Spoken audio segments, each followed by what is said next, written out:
Assalamualaikum warahmatullahi wabarakatuh. Halo ayah bunda, kembali lagi di YouTube channel TKIT Taskia. Jangan lupa like and subscribe ya. Oke, kali ini kita akan membahas tentang pengumuman pemerintah masuk sekolah di bulan Januari 2021 bersama Ibu Yanti.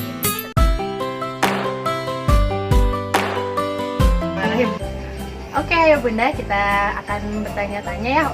Sekarang kita kedatangan oleh Ibu Yanti. Ayo Ibu Yanti, boleh sapa-sapa dulu ayah bunda di rumah. Assalamualaikum warahmatullahi wabarakatuh. Ya bunda, mudah-mudahan semuanya sehat ya. Oke baik. Jadi di sini Bu Yanti, kita tuh ada pertanyaan mengenai pembukaan sekolah di bulan Januari ya oleh pemerintah. Jadi menurut Ibu Yanti, apakah sudah mendengar pengumuman pemerintah tentang pembukaan sekolah di bulan Januari 2021? Dan yang kedua, apakah Ibu juga sudah mendengar konferensi pers pemerintah Kota Bogor? Ya, saya sudah mendengar mengenai pengumuman pemerintah kalau tidak salah di tanggal 20 atau 21 ya. Ya, sekitar awal ya. Akhir minggu lalu mengenai rencana pemerintah membuka kembali sekolah di masa pandemi COVID-19. Salah satu pertimbangannya yang saya dengar adalah karena memang banyak sekali dampak negatif dari dilakukannya BDR, pembelajaran jarak jauh ini ya. Banyak sekali kasus memang yang kita dengar, kita tonton di televisi ya, bagaimana anak sampai bunuh diri, juga terus ada juga anak juga yang kekerasan dari orang tuanya ya, karena misalnya ketika diajarkan oleh orang tuanya itu tidak bisa menangkap dengan baik. Dan anak-anak yang bunuh diri itu ada anak-anak yang frustasi tidak bisa mengerjakan tugasnya atau terlalu beratnya beban tugas yang diberikan. Mungkin dampak-dampak itu yang dicermati oleh pemerintah ya, sehingga akhirnya memutuskan untuk membuka sekolah di masa pandemi COVID-19 ini. Kemudian saya juga mendengar konferensi pers yang dilakukan hari Jumat tidak salah itu oleh pemerintah Kota Bogor melalui Wali Kota Bogor yang memang juga akan membuka sekolah di bulan Januari ini. Tapi tentu bukan hal yang mudah untuk semua pihak ya membuka sekolah itu, karena banyak hal yang harus dipertimbangkan. Salah satunya adalah harus ada persetujuan komite, harus dilihat juga protapnya atau SOP-nya di dalam penerapan protokol kesehatannya, kemudian juga dukungan dari guru, dukungan dari masyarakat sekitar juga itu harus menjadi bahan pertimbangan. Dan hal-hal apa saja itu kan melalui suatu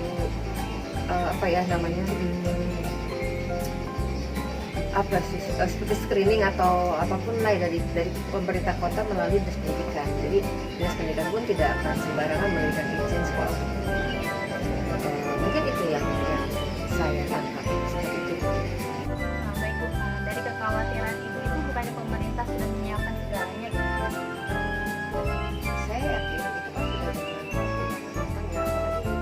mengeluarkan pengumuman itu juga berdasarkan SKB ya, surat keputusan bersama 4 menteri ya, Menteri Kemendikbud kan, kemudian juga Menteri Kesehatan, Menteri Agama, sama Menteri Dalam Negeri. Ini juga pasti kan sudah disiapkan seperti itu.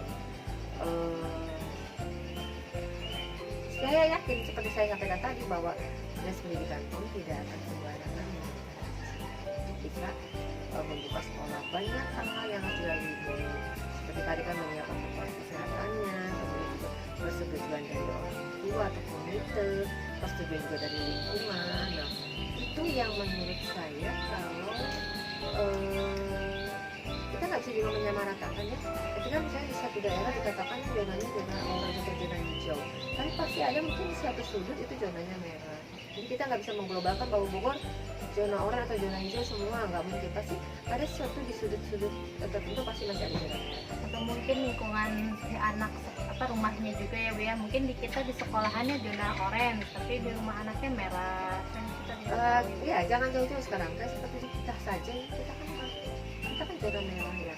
Kita ini zona merah karena kita ini berada di pemukiman, di daerah pemukiman di mana ada klaster keluarga, kan?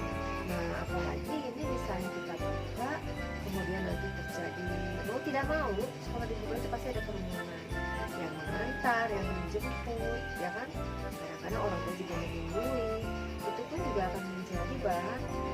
pertimbangan gitu kalau menurut saya pribadi ya, karena kita berada di lingkungan perumahan, pemukiman, yang pasti juga harus dari izin dari supervisi gitu kan.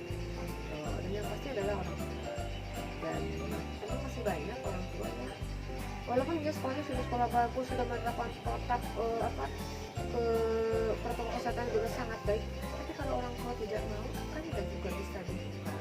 Jadi pemerintah hanya memberikan pengumuman silakan buka, tapi dengan persyaratan yang memang juga ditetapkan di kabupaten kota masing-masing gitu. Bagaimana pimpinan wilayah masing-masing memberikan kebijakannya gitu kan. Tapi tetap itu pun tetap masih bagaimana orang tua itu orang tua mau nggak.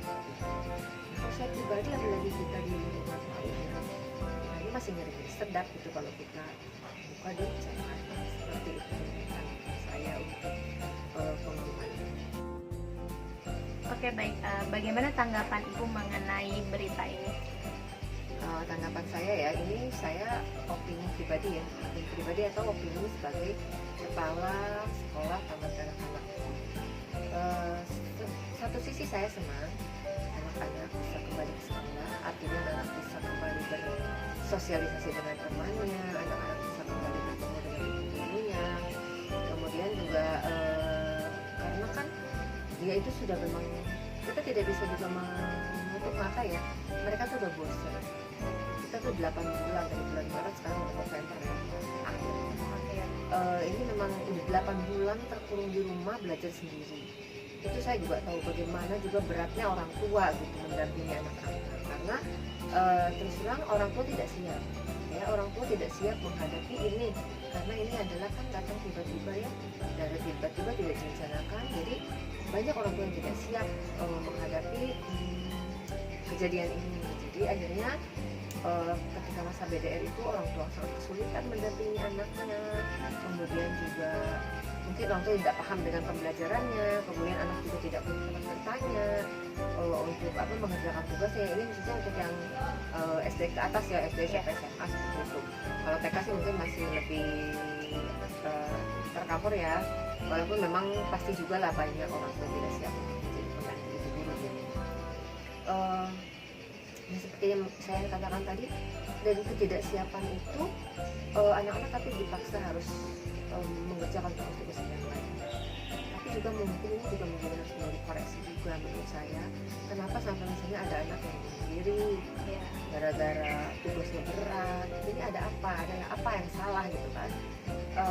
Apakah tugas itu yang terlalu berat? Apakah pemahaman yang diberikan kepada anak juga kurang ya, sehingga anak tidak paham dengan apa yang ditugaskan? Jadi mungkin di sini juga harus ada kearifan ya dari guru sebagai guru kepada anak-anak. Jangan kita hanya menuntut penyelesaian tingkat capaian kurikulum aja gitu. Jadi kita harus lihat juga bagaimana kondisi anak di rumah, kondisi orang tua, karena kita tahu juga kondisi orang tua sekarang ini dengan adanya COVID-19 banyak yang terdampak kan. Jadi secara ekonomi banyak yang terpukul. Jadi mereka juga sudah stres dengan keadaan ekonomi, ditambah mereka juga harus mendampingi anak belajar. Jadi adalah terjadi tadi hal-hal yang hal-hal buruk dari BDR ini kan, seperti misalnya anak yang nggak bisa diajarin orang tuanya, jadi akhirnya kekerasan pada anak. Kemudian juga ada yang anak tidak bisa mengerjakan tugasnya sendiri, frustasi akhirnya bunuh diri. Ini kan juga prihatin ya. Jadi sebetulnya saya sih mendukung untuk itu, tetapi di masa pandemi ini kan musuhnya nggak kelihatan, musuhnya tidak kelihatan, tidak dirasakan juga. Jadi ada juga kadang-kadang orang yang kena tapi dia nggak bergejala, yang disebut OTG itu kan berarti hal-hal yang sangat masih membahayakan. Dan kalau kita lihat di grafik pemerintah juga, kenaikan COVID itu penderita itu masih banyak, masih sampai 4.000, kadang 5.000 gitu kan. Apalagi kalau misalnya nanti nih Desember kita kan libur. Nah Desember ini libur panjang nih. Saya juga tahu ya ada cuti bersama, PNS juga 1 minggu lebih untuk tahun baru. Ini kan juga ada bibit-bibit untuk terjadi peningkatan lagi ya. Nah kemudian Januari masuk lagi. Saya pribadi masih agak ngeri-ngeri sedap ya kalau saya membuka sekolah itu seperti itu. Baik Bu ya, jadi bagaimana nih rencana terkait Saskia kita akan menyikapi hal ini? Rencana saya seperti yang tadi saya berikan di tanggapan saya. Buat saya masih benar-benar sedang gitu kalau saya membuka sekolah di bulan Januari, karena kita berada di lingkungan, pertama kita berada di lingkungan pemukiman yang di sini juga pasti orang juga istilahnya keluar masuk juga harus jadi dijaga kesehatannya kan. Terus juga yang kita hadapi, yang kita ajarkan anak-anak, karena kita tahu yang paling rentan terhadap virus COVID-19 ini adalah anak dan lansia. Jadi ini anak itu sangat penting sekali. Saya mungkin merupakan salah satu kepala lembaga yang tidak akan membuka sekolah di bulan Januari. Ya, saya akan tetap melaksanakan pembelajaran jarak jauh dengan membiarkan atau memberikan kebebasan anak-anak belajar dari rumah. Toh anak-anak belajar di rumah juga masih tetap di bawah pantauan kita guru-guru ya. Dan itu demi menjaga karena seperti yang saya katakan tadi bahwa di kita tuh belum turun, jadi di kita tuh COVID itu masih sangat banyak gitu kan. Seperti sekarang kan satu hari bisa naik sampai 4.000, 5.000. Nah ini kan efek yang kemarin cuti bersama yang Oktober saja kan dampaknya luar biasa, sampai 5.000 orang naik dalam satu waktu ya. Nah apalagi nanti di Desember ini libur gitu kan, ada cuti bersama juga, itu saya juga udah nggak bisa bayangkan ya berapa penambahannya. Dan juga yang kita waspadai adalah orang-orang yang tidak bergejala ya, seperti Bulia ini kan juga bisa masuk ke dalam orang tidak bergejala gitu, nggak merasa apa-apa kok gitu ya, tahu-tahu misalnya positif terus kita mengasuh anak-anak gitu kan, kayaknya luar biasa gitu, karena ini musuh kita nggak kelihatan, dan ini anak-anak ini harus saya jaga benar gitu.